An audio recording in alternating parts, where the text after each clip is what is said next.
Hello and welcome back to the Villa Filler.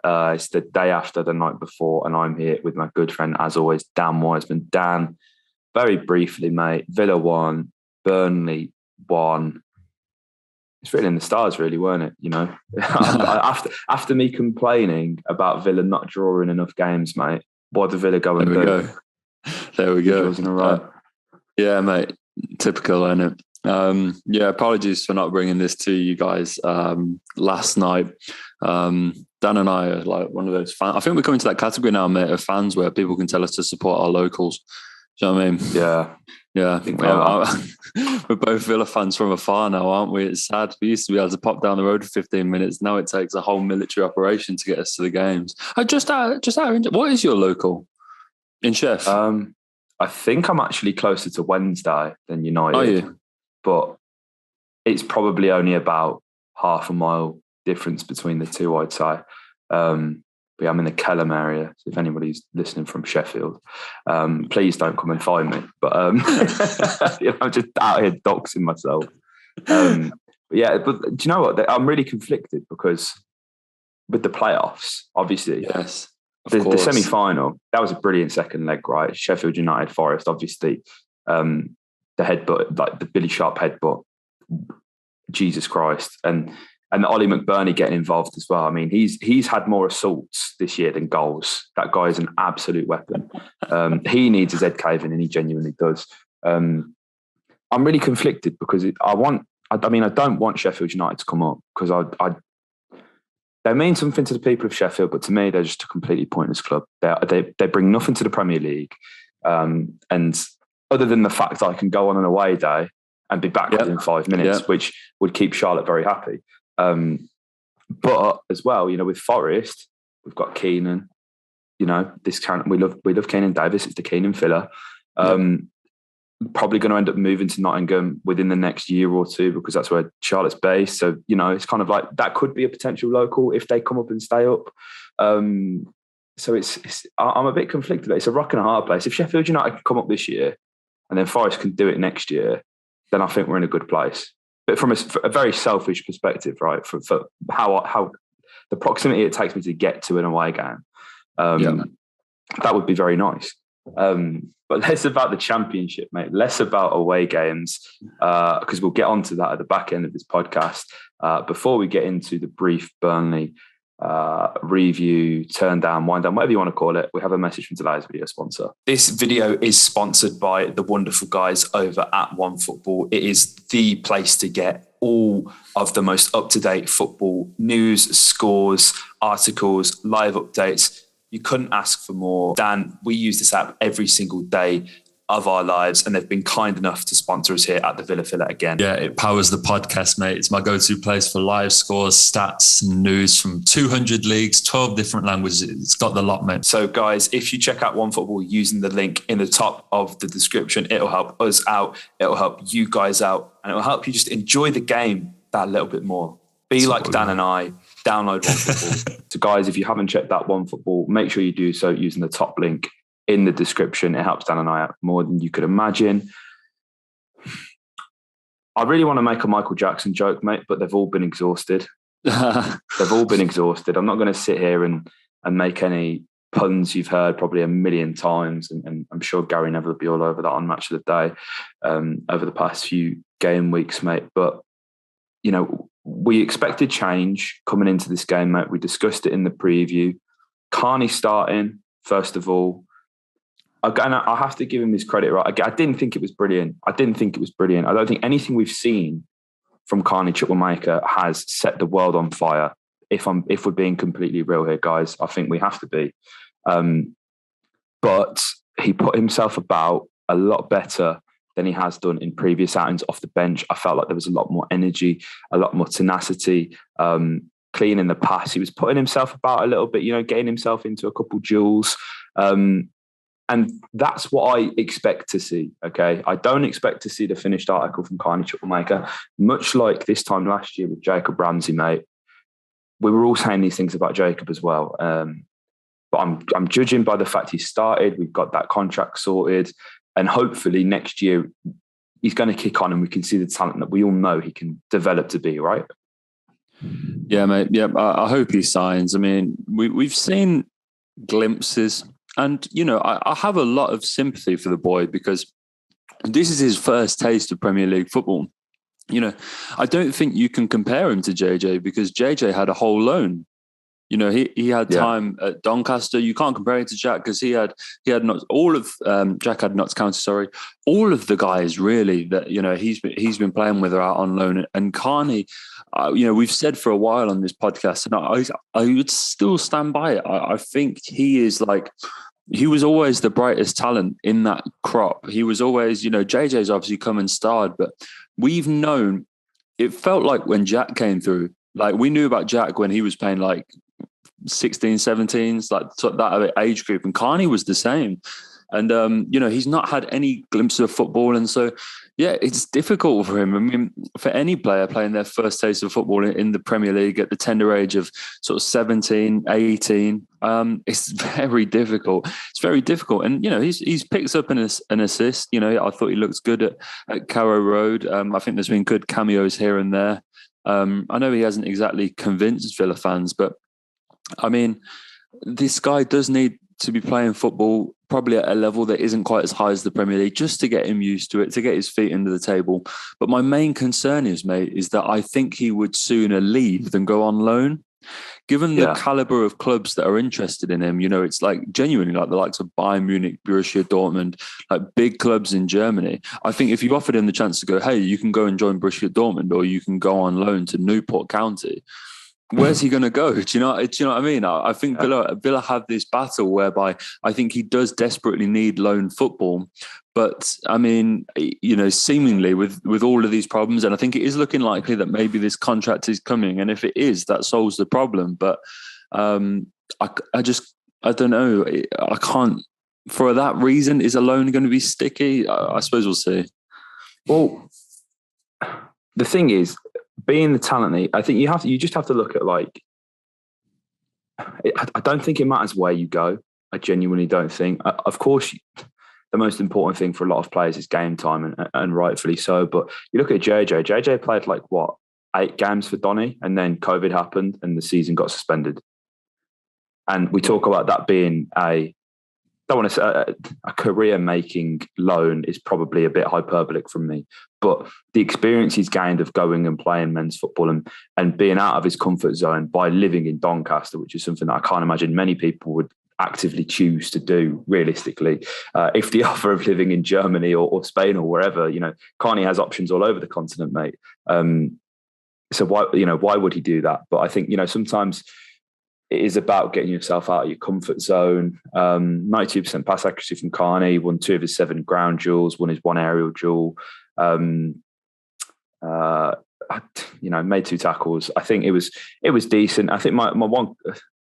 I don't really want. I don't want. Why did I talk about Carney? I don't want to talk about Carney because I just feel like you have to if he's playing, we have to support him. That's the long and short of it for me. He's got to develop. He's got to have minutes to develop. If he's been assured minutes here, then that's fine. Because again, mate, I sound like a broken record, but last season we was going, we know how good JJ is, but is it going to work out? We were having these conversations on this podcast, mate. Is Jacob Ramsey the one? And look at us now. Look at how stupid we would have looked. So it's just one of them ones. I think we've got to see where we are in a year and a half, 2 years' time if he does sign. And see how far he's progressed then. But, Chambers comes in again. I don't know if this is controversial, mate. I think Mings and Chambers is a better partnership. I really do. I think you can certainly have that conversation this season, yeah? For me, we love Ezri. We really do. But I think there's a conversation to be had about Mings because I made a tweet about it and it's kicked up a lot of fuss. Tyrone Mings to Newcastle. First of all, and again, to kind of to maintain some continuity with what I say on this podcast and on Twitter, there isn't anybody who isn't for sale, right? I understand that. If people come in and offer big money, everybody will go. I do not want Tyrone Mings to leave Aston Villa Football Club at this moment in time. He's our club captain. He's generally been, in my opinion, one of the a guy who you can rely on. Yeah, we know he has a mistake in him. I'm fed up of having to caveat everything positive I have to say with Tyrone Mings by saying, yes, he's got a mistake in him. But that block he makes yesterday, mate, it's unbelievable. It's honestly, it's fantastic. And somebody in my Twitter replies has said, it was just a bad shot. Are you joking? First of all, do you know how long Tyrone is? So to be able to extend that far as well, bloody ridiculous, right? Because it's nowhere near him. He has no right to be blocking that shot. I heard somebody saying if he was marking his man, then it wouldn't have happened. Well, how is that possible? Because Weghorst wasn't even in the box when the initial shot was made. And Emmy, there's a fantastic save from Emmy as well. Ideally, there's a bit better recovery. But again, you can't complain. He kept the ball out of the back of his net. And yeah, my tweets rubbed Villa fans the wrong way. And I can understand why. But it just annoys me, mate, because it's like we can't have nice things. Do you know what I mean? Like we were on our knees begging for this guy to sign. The video drops of him in the new kit coming off the train at Whitton Station. We're all losing our minds. This is like we spent a whole summer tweeting the Villa admin, like announce Mings.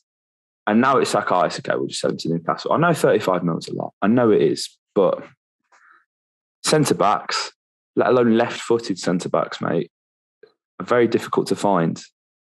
And if we have a competent midfield with a genuine six, now I'm talking Kamara, I'm talking Phillips, we have to get one of them two. We really do. It can't be anyone else. You get one of them two in front of this back four, Aston Villa all of a sudden go from conceding, oh God, how many goals have we conceded this season? I can tell you exactly, mate. We have conceded 51. We've conceded 51 goals, mate. We go from conceding 51 goals, okay, with Man City still to play, obviously, before we get onto that, to a team that probably doesn't even concede 30. That's the difference. The midfield, it makes so much of a difference. And it's like, for me at least, you're not going to get better than Tyrone Mings, okay? You're not. You can take that pressure off of the defence by improving the midfield. And everybody knows that. We'll concede less goals with a holding midfielder. We really will. Mate, 100%. There's been so much sort of turmoil and like upheaval in that midfield. There's been so many changes. It's been crazy. It has honestly been crazy. And so it's very difficult for any sort of, defender or keeper. I think that's why we haven't seen as much of Emmy as we did sort of last season, making those saves. There's been, his standards have probably dropped, not majorly, but slightly, I think it's fair to say, over the course of the season. And you look since the defense, I honestly, for the amount of narrative that I see about the defense, it's not really the issue. Since Gerrard has come in, we've conceded. So it's, I've done this since, I'm unsure on the exact date that Gerrard come in. So I've put this in from the 1st of November to now. We've conceded 20 goals in 26 games. Very, very respectable. That is absolutely that's very good. When you look at, if I compare that to some other sides, 20 goals in that time. No, so who we got around us? Yeah, that's about the same as Wolves on 19. That's about the same as West Ham on 19. Chelsea have conceded 18. So, we're in a pretty good bunch there. That's not terrible. However, we've only scored 19 in that same period. And to give that some context, you look at the teams around us, West Ham 24, Newcastle are on the same, Leicester 23. And so I don't think the attack is quite clicking. Yes, okay, defensively we haven't been great, but I don't think it's a glaring issue this season. I think, yes, obviously there are some improvements there. I think it's a little bit like, okay, what's the chances of Tyrone Mings being the man to come into the Championship on loan, sign for us, get us promoted and take us all the way to Europe. It would be a wonderful fairy tale. But like a few players are capable of playing in the Championship and the Champions League, and that's in their career. Like that's just the realities of it. And so, yes, okay, like I'm fine. But yeah, I think that's a good fee. I think there are players I would sell. Why? Like, you've got to look at. I actually looked at it the other day, mate. The amount of players that we have on loan. Like we're talking about selling our club captain, right? But we've got so many players at this club that we need to get rid of that haven't even been given like consideration. Like currently out on loan, we have. Are you ready for this? Matt Target, oh God.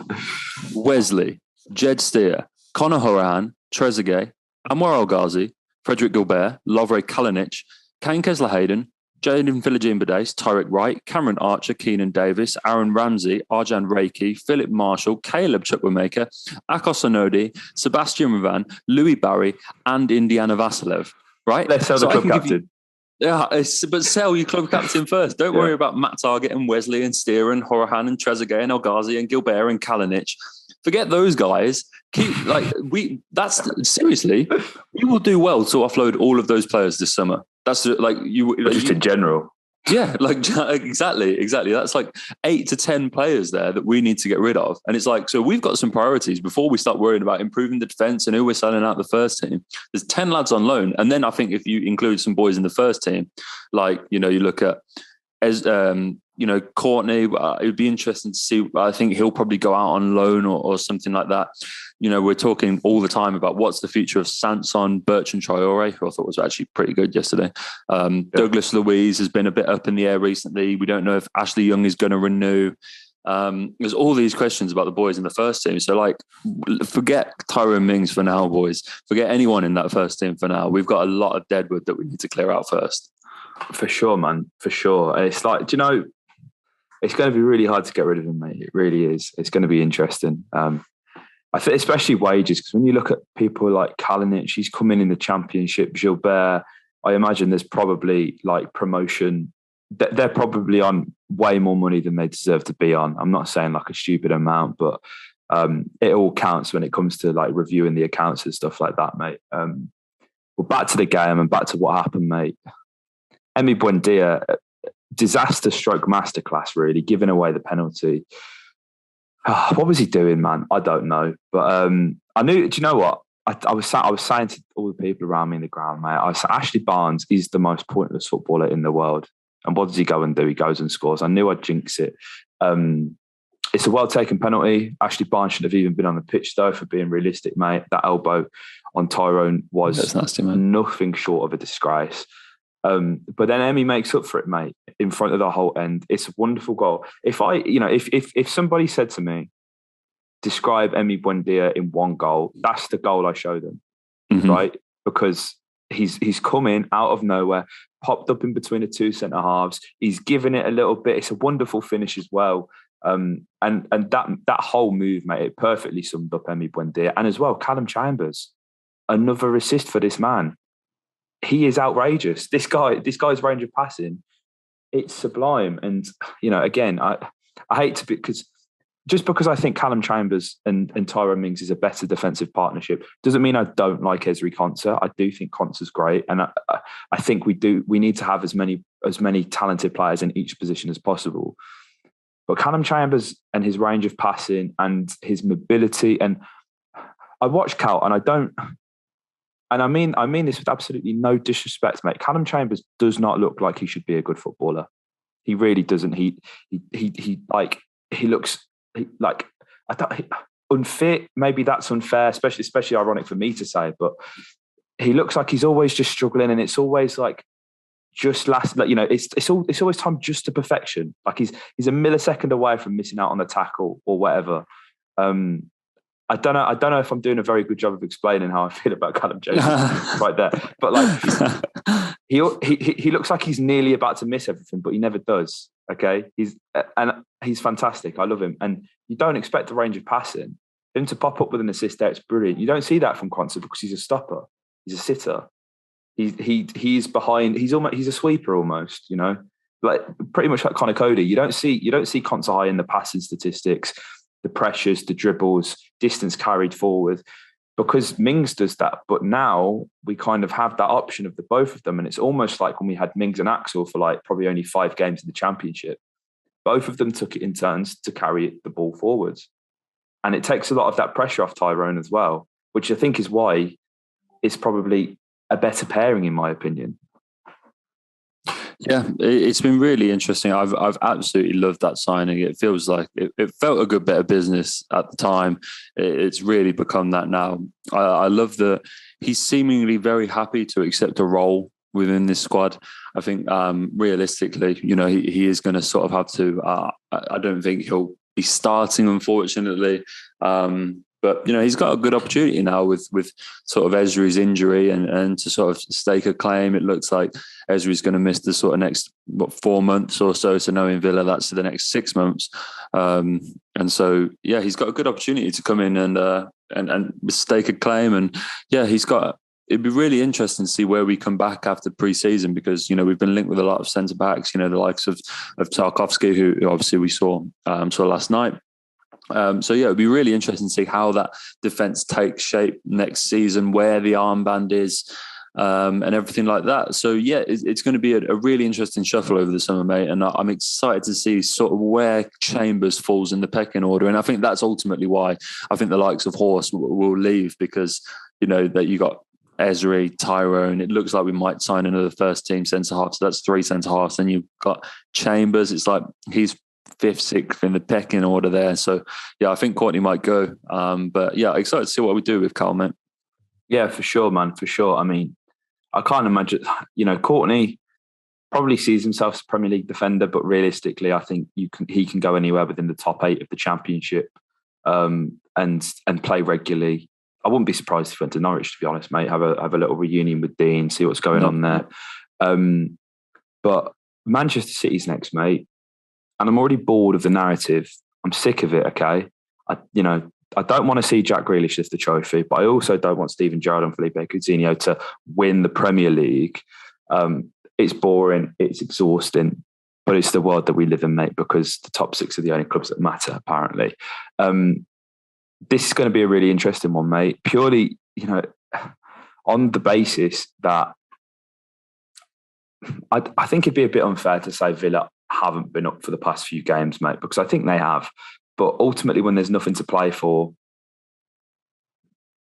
it's a bit difficult, isn't it? And not only can City clinch the title, mate, and not only, because when's the last time it went down to the last day? It's been a while, really, hasn't it? I think. So, there's the added drama of that, but also the fact that Erling Haaland and his father, Alfie Inge, will be at the game and will be unveiled. Obviously not available for selection, thank God. I can't see anything but a 6-0 City win. Yeah, we're playing in the third kit. So instant loss. That decides it, basically. That's your preview, guys. Mate, it's like, I get the conversation, right? And I get that, City have. This is a cup final, right? It's not. It doesn't feel like a league game. It's win or go home. Literally winner takes all on this final day. It's a cup final for Manchester City, and it's in cup competitions that they've folded this season. This is the only competition that they're up for is a league competition. They didn't make it through the FA Cup semi-final. They obviously famously crashed out the Champions League as well. So I totally get it. But the last 4 games I think we've played against Manchester City, they've won by an aggregate score of 21-2. And obviously that doesn't sound great, but I'll take it with a pinch of salt, because you know what? I can't imagine there are many teams in the Premier League with a better record than that. City do this to everyone, man. City have done it to, they just go all over the park and put 4 past teams. I mean, you look at what De Bruyne did at Wolves the other week, and that was just crazy. But I think it's hard to. This narrative is fueling something, and I think that there's every chance that we go there to the Etihad on Sunday, and Kevin De Bruyne 3 minutes in 1-0, and that's the end. And City run away, put 4 or 5 past us, and that's that. But we rested players, it seems, for the weekend. Ings was on the bench. Coutinho was on the bench, and as we said in the preview, mate, Coutinho is clearly Gerrard's favourite out of the two of him and Buendia, rightly or wrongly. So it looks like we have got an eye on that game. It looks like we are going to go and try and do something. Like, I was quite buoyed by the performance we put in against Liverpool, and every now and again, you get teams go to the Etihad, score 3 goals with 3 shots on target and win 3-2. Wolves has done it. I remember Adama Traore basically scored on 2 counter-attacks. I remember a game Palace played there where literally every goal was they just struck in from about 25 yards, complete flukes. And like, these games do happen. There's a 99% chance it won't. But, I would rather see Liverpool win the league than Manchester City. I'm not a massive Manchester City fan. I think you can probably call me a footballing purist. Not a fan of City and the club. I've spent too much time going to games, and they don't deserve all this stuff, man. I can't get my head around it. So I would love to see us do something. Do I think we will? No. Am I going to go into the game on the day believing that we're going to win 3-2, cause an upset in one of the most dramatic and like all-time Premier League peak Barclays games ever? Absolutely. Absolutely. So that's where I stand on that. Mate, it'd be lovely to spoil the party. It'd be lovely to see Grealish go without a trophy in his first year and allow us to enjoy that in the short term, because we all know he's going to win trophies at Manchester City. It's a matter of time. But it would be quite funny. I do get that angle from Villa fans, to be fair. As you say, Pep has a tendency to overthink these ones, doesn't he? And it's not very often that City have probably come up against a 2-striker formation. So again, that'll be interesting to see. We shocked them during the COVID season, didn't we? We went 1-0 up within 30 seconds at Villa Park. But since then, it's always been a bit of a difficult one against Manchester City, as you would expect. Thankfully, as well, we don't have the looming buyback clause of Douglas Luiz hanging over this fixture, as we always have seemed to since he's joined. Boyd, if he's going, Dougie ain't going there. It's probably just somewhere else at this point if he doesn't sign a contract. But guys, let us know your thoughts on this game. Appreciate the preview. Sure. Just kind of thought we'd roll it all into one, given the short turnaround and the kind of the views have been. We thought they were really good. We thought you guys were back and we had you, but then Villa drew a couple games. So thank you to everybody who's listening. There have been some genuinely really lovely comments that have touched me and Dan over the past week. You guys who have been watching and leaving comments, thank you so much. As we look to close out the season, let's just try and get as many subscribers as possible. And let's see, this is going to be a big summer for the channel. Summer's always massive for the Villa filler. There's going to be loads of transfer videos. Don't worry, we've not forgot about Tarkovsky or the Kra. We'll come to that when we have the time, really. But yeah, if you enjoyed this, hit a like, comment your thoughts below and subscribe for more of the Villa.